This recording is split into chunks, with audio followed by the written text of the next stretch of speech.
सोचिए अगर मैं आपसे कहूं कि भारत के कुछ ऐसे इलाके हैं जहां कंपनियों को टैक्स में छूट मिलती है, नियम आसान होते हैं और सिर्फ विदेशों में सामान बेचने का पूरा फोकस रहता है, और इन्हीं इलाकों से अकेले 16 लाख करोड़ रुपए से ज़्यादा तक का एक्सपोर्ट हो चुका है।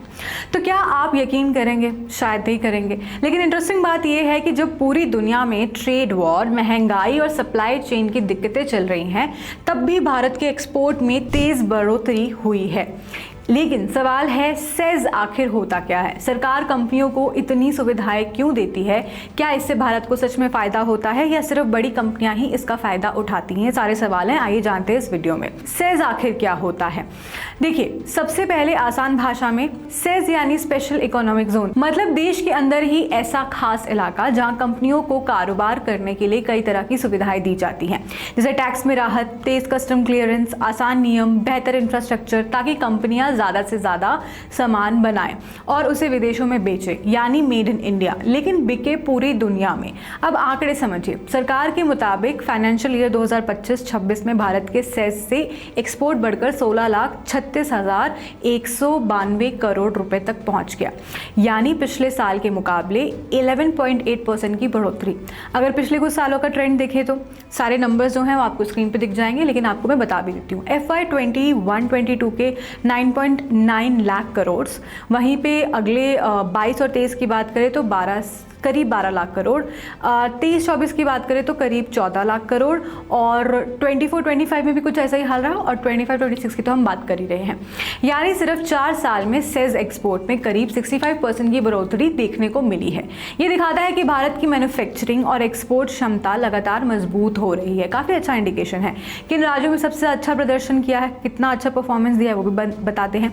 अगर राज्यों की बात करें तो सबसे आगे रहा है गुजरात, जहाँ से करीब 4.05 लाख करोड़ रुपए का एक्सपोर्ट हुआ है। वहीं पर नेक्स्ट में आती हूँ तो इसके बाद आता है कर्नाटक, महाराष्ट्र, तमिलनाडु। इन चारों राज्यों ने मिलकर भारत के सेज एक्सपोर्ट का बड़ा हिस्सा संभाला। अगर ध्यान दें तो ये वही राज्य है जहां बड़े पोर्ट, बेहतर सड़कें, मैन्युफैक्चरिंग क्लस्टर और बड़ी इंडस्ट्री पहले से मौजूद है। दूसरे देशों से तुलना की जाए तो भारत कहाँ स्टैंड करता है? अब सवाल ये भी आता है, क्या सिर्फ भारत ही सेज बना रहा है? ऐसा बिल्कुल नहीं है। चाइना ने सबसे पहले बड़े स्तर पर सेज मॉडल अपनाया। आज चाइना का शेंजन जो शहर है, माफ़ कीजिएगा अगर प्रोनाउंसिएशन गलत हो गई हो, तो कभी एक छोटा सा मछुआरों का गांव था, आज दुनिया के सबसे बड़े मैन्युफैक्चरिंग और टेक्नोलॉजी हब में शामिल है। इसी तरह संयुक्त अरब अमीरात का जेबल अली फ्री जोन दुनिया के सबसे सफल फ्री ट्रेड जोन में गिना जाता है, काउंट होता है, जहां हजारों विदेशी कंपनियां काम करती हैं। वियतनाम ने भी सेज और एक्सपोर्ट प्रोसेसिंग जोन्स के जरिए काफ़ी ज़्यादा कमाई की है। वहीं अगर हम बात करें इलेक्ट्रॉनिक्स और मोबाइल मैन्युफैक्चरिंग में, तो ज़बरदस्त ग्रोथ जो है वो हासिल की है, जिसका फ़ायदा एप्पल, सैमसंग जैसी कंपनियों के निवेश के रूप में मिला है। ये हम सब जानते हैं इस बारे में। भारत अभी भी चीन के मुकाबले छोटा खिलाड़ी है, लेकिन लगातार आगे बढ़ रहा है। दवा उद्योग की बात करूँ तो दवा उद्योग में भी भारत ने रिकॉर्ड बनाया। अब सिर्फ सेज ही नहीं, भारत का फार्मा एक्सपोर्ट भी तेज़ी से काफ़ी बढ़ रहा है। अब देखिए, साल 2014-15 की बात करूँ तो भारत का दवा निर्यात करीब 15.4 अरब डॉलर था, जो अब बढ़कर 31.1 अरब डॉलर पहुंच गया है, यानी लगभग 2 गुना। और इसमें सबसे बड़ा योगदान महाराष्ट्र का है, जो अकेले करीब 19% दवा निर्यात करता है। सरकार की रणनीति क्या है? अब सवाल ये है कि सरकार आखिर इतनी कोशिश क्यों कर रही है? सरकार के क्या कदम हैं, क्या चीज़ें हो रही हैं?